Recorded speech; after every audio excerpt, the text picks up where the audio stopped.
Jai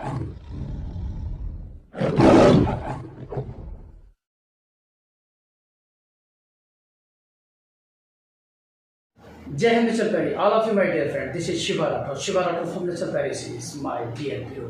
आज हम जिस सक्सेस से रूबरू करा रहे हैं वो है जनाब राकेश संघवार। राकेश संघवार भारतीय जनता पार्टी में एक कद्दावर नेता के रूप में काम कर रहे हैं और मंडल नए महानगर अध्यक्ष फिरोजाबाद है। आज शिकोहाबाद और फिरोजाबाद दोनों ही आप देख रहे हैं। तो आज जनाब राकेश संघवार की कहानी, राकेश संघवार की जुबानी हम आपको सुनवाते हैं। सर नमस्कार। सर कैसे हैं? सर आवाज़ बहुत धीमी आ रही है आपकी? सर मैं बिल्कुल ठीक हूँ। आवाज़ धीमी नहीं है। आवाज़ इस समय भी आवाज़ हमारी धीमी रहेगी तो आवाज़ आएगी।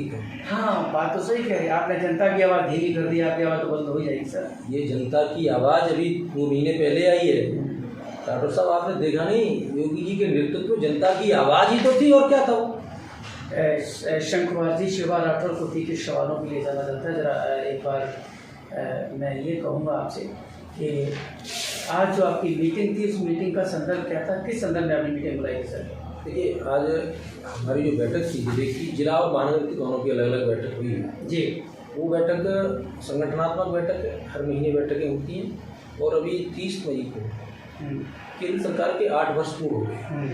उस 8 वर्ष पूर्ण होने के उपलक्ष्य में ही आज यहाँ बैठक आउट की गई। जिले की बैठक हुई, महानगर की अलग बैठक हुई।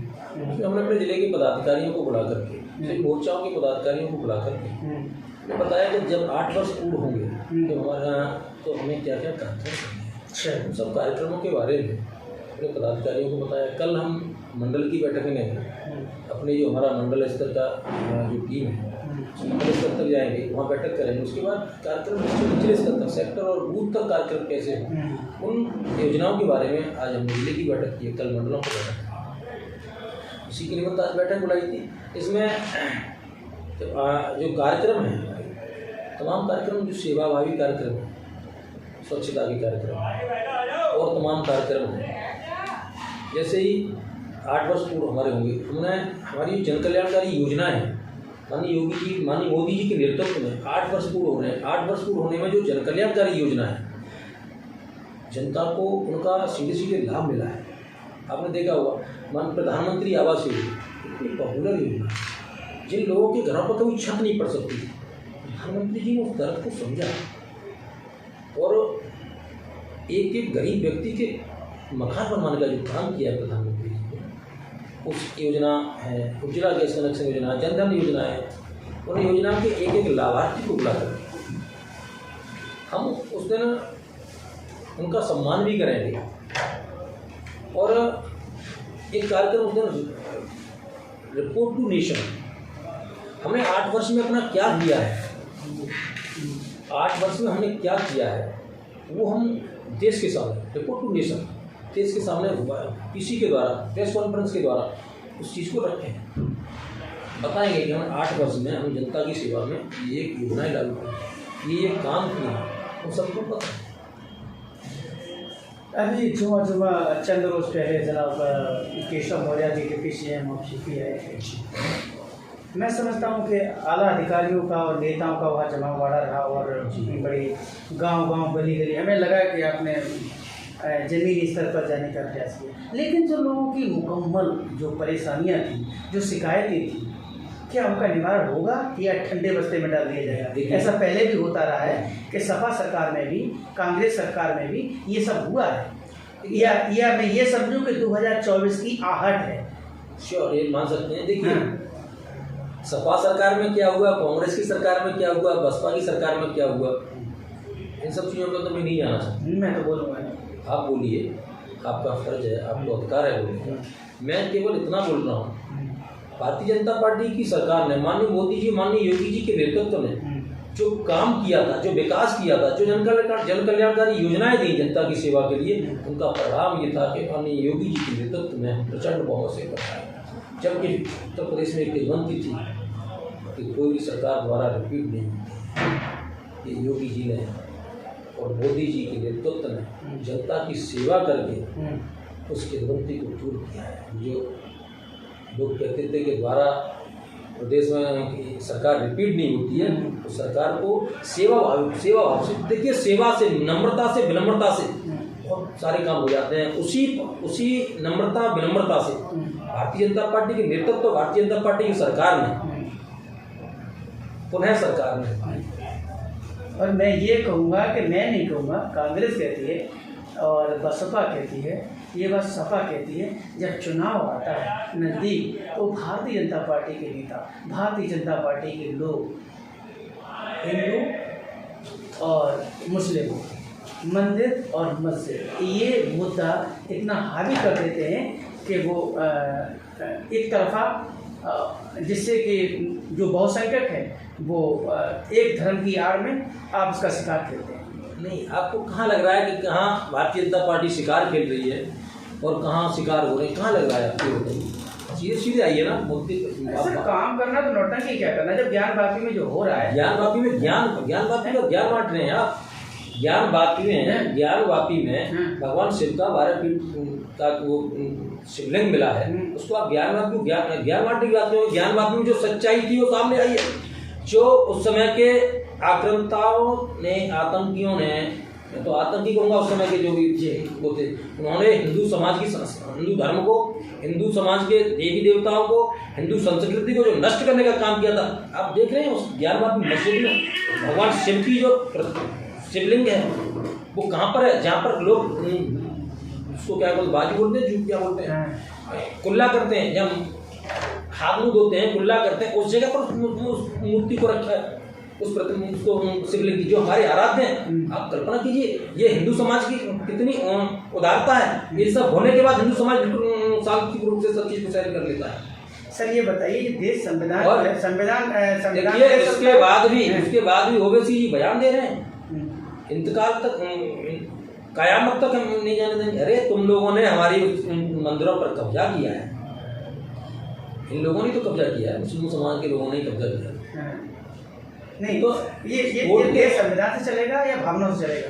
देश संविधान से चल रहा है, भावनाओं से तो 1991 का जो एक्ट है उसके तहत तो आप यथावत स्थिति रहेगी, जो संविधान के तहत 1991 के तहत तो यथावत स्थिति रहेगी। अम्बेडकर के द्वारा जो संविधान रचित है उसमें तो यही है, बिल्कुल संविधान से चलेगा। क्या आप दूसरे की भावना को खत्म कर देंगे? नहीं, आप दूसरे के देवी देवताओं का अपमान करेंगे?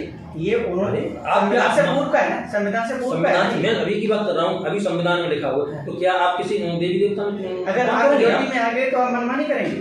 मनमानी कहाँ है? ये कोर्ट के आदेश पर है, सरकार के आदेश पर कहाँ है? तो ये हाईकोर्ट का आदेश है, हाईकोर्ट का आदेश है, हाईकोर्ट ने वहाँ सर्वे कराया। हाईकोर्ट संविधान से चल रहा है ना? हाँ, संविधान से तो चल रहा है, मैं कब कह रहा हूँ भावना से चल रहा है। हाईकोर्ट ने सर्वे कराया है, हाईकोर्ट ने वहाँ सिक्योरिटी लगाई है, हाईकोर्ट के उसमें जानकारी में वो शिवलिंग निकला है, हाईकोर्ट ने उस स्थान को सील किया है। सरकार यह 2024 की आहट है, 2024 के लिए माहौल बना के तैयार किया जा रहा है। देखिए, आप लोग कुछ भी कह सकते हैं, माहौल बनाने की वाली बात नहीं है।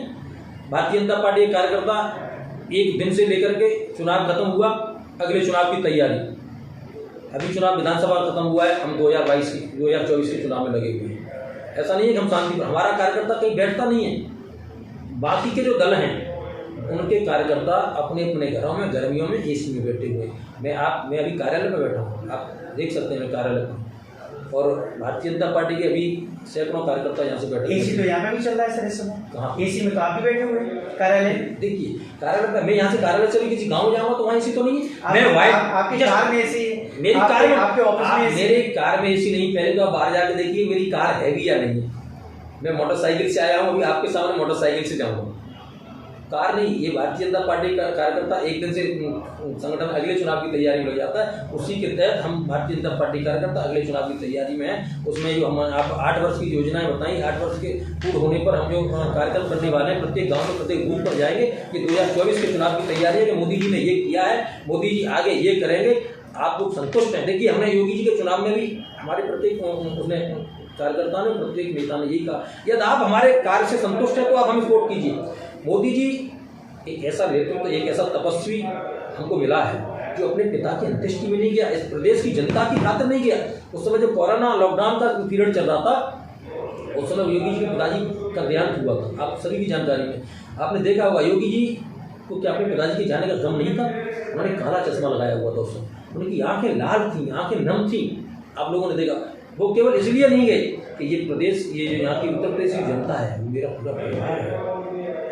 अच्छा, बाकी जो राजनीतिक पार्टियां हैं, बाकी जो राजनीतिक पार्टियां हैं,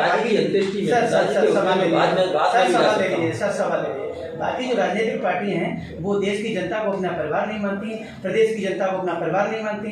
अरे भाई साहब, मेरा ये क्या कहना है, अभी चुनाव से 2 महीने पहले आप लोगों ने तमाम लोगों के मुंह सुना होगा कि 10 तारीख आ जाने दो, उसके बाद देखेंगे 10 तारीख आ जाने। ये तो आपने भी कहा था, लेकिन हम मई जून में शिमला बना देंगे, ये तो योगी आदित्यनाथ ने कहा था हम मई जून में शिमला बना देंगे।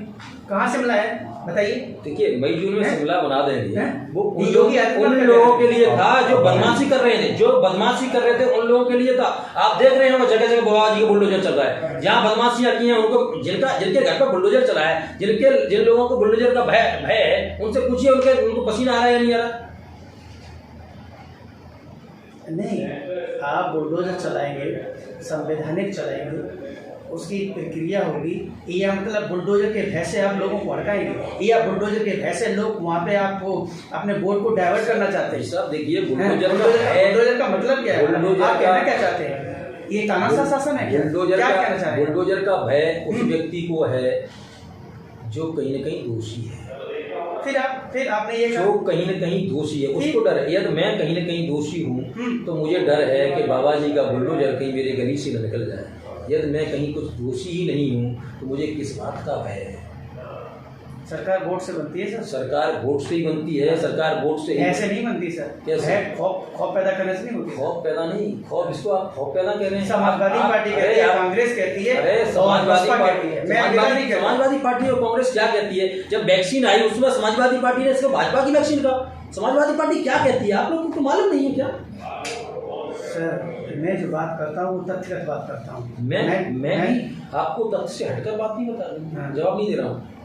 क्या समाजवादी पार्टी के माननीय अध्यक्ष जी ने कहा नहीं था कि ये भाजपा की वैक्सीन है? कहा था या नहीं कहा था? आप बताइए। वो उनका अपना, आप बताइए, आप जवाब दीजिए, कहा था या नहीं कहा था? मैं राकेश शंकरवाल जी से बात कर रहा हूँ, अखिलेश यादव से नहीं बात कर रहा हूँ। नहीं, आपने कहा समाजवादी पार्टी, यादव से नहीं कर रहा। आपने कहा समाजवादी पार्टी के ये कहती है, तो मैं ये पूछ रहा हूँ क्या ये कहा था? आपको बाकी की चीज मालूम है कि फलानी चीज समाजवादी पार्टी ने की?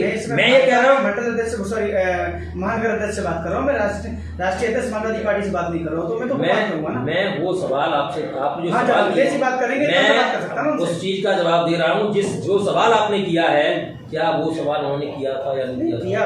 वो आप बताइए। वो उनका अपना लोग, उनका लोग का, तो मैं अपने लोग को बता रहा हूँ। मैं वही तो पूछा, कहा था या नहीं कहा? आप ये बताइए बस। अब ये बताइए कि आने वाला जो आपका जो दौर है, मैं ये कहूँगा कि जो गांव-गांव जाके जो परिक्रमा कर रहे हैं योगी सरकार के मंत्री, ये धरातल पे इसे अमल में भी लाया जाएगा या फिर ये एक रॉ बनाने के लिए? कल्पना कीजिए। जी सर, मैं कल्पना की बात नहीं कर रहा हूँ, मैं हकीकत देखिए, आप हकीकत देखिए। जो दूसरी सरकारें रही, कहीं मंत्री आता था क्या? कोई मंत्री दिखाई देता था क्या? आज मंत्री गांव-गांव में जाकर के इस गर्मी में गांव-गांव जा रहे हैं, जनता की जो सरकार की जन कल्याणकारी योजनाएं हैं उनके बारे में बता रहे हैं, विकास के बारे में बता रहे हैं। क्यों ऐसा? सरकार बन गई, शांतिपूर्वक बैठ सकते हैं? नहीं, हम केवल और केवल अगले चुनाव की तैयारी के लिए, अगले चुनाव में हमें क्या करना है उसके निमित्त ही हम सब लोग, ये हमारा पूरा संगठन और हमारी सरकार के जो मंत्री लोग आ रहे हैं गाँव-गाँव। अभी जो सरकार जिस दिन से बनी है आपकी, ठीक है, आज तक आपने कोई 5 काम गिना दीजिए जो जमीन पे आ गए हो। कौन से काम? मैं 5 काम पूछ रहा हूँ आपसे, जमीन पे आ गए। कौन से काम? जो उत्तर प्रदेश सरकार ने, उत्तर प्रदेश सरकार की जो योजनाएं चल रही थी वो गिनाइए। जो अभी जो 5 गिना दीजिए जो जमीन पे आ गई हो। देखिए, एक तो ये अभी गरीब कल्याण राशन अन्न वितरण का कार्यक्रम हो रहा है, लगातार चल रहा है। अन्न वितरण कार्यक्रम लगातार चल रहा है। मैं वही तो पूछ रहा हूँ। हाँ, तो वही सब योजनाएं पुरानी चल रही है। आप गिनाइए सर, एक गिनाइए, आपने 5 गिनाइए ना, अभी 4 और बाकी है। प्रधानमंत्री आवास योजना पूर्व चल रही है, अन्न वितरण योजना पूर्व चल रही है। सरकार वही पूर्व वाली सरकार तो है, ऐसा थोड़ी सरकार बदलेगी। सरकार बदलेगी तभी तो योजनाएं बदलेगी। हम तो उन्हीं योजनाओं को आगे बढ़ाएंगे, उन्हीं की पुनरावृत्ति कर रहे हैं। उन्हीं इतना कॉल बढ़ा। राकेश जी, आपने शिवा राठौर प्रीति के सवालों का जवाब दिया है शब्द के साथ, इसके लिए मैं आपका तहे दिल से आपको धन्यवाद देता हूँ। थैंक यू, बहुत बहुत धन्यवाद।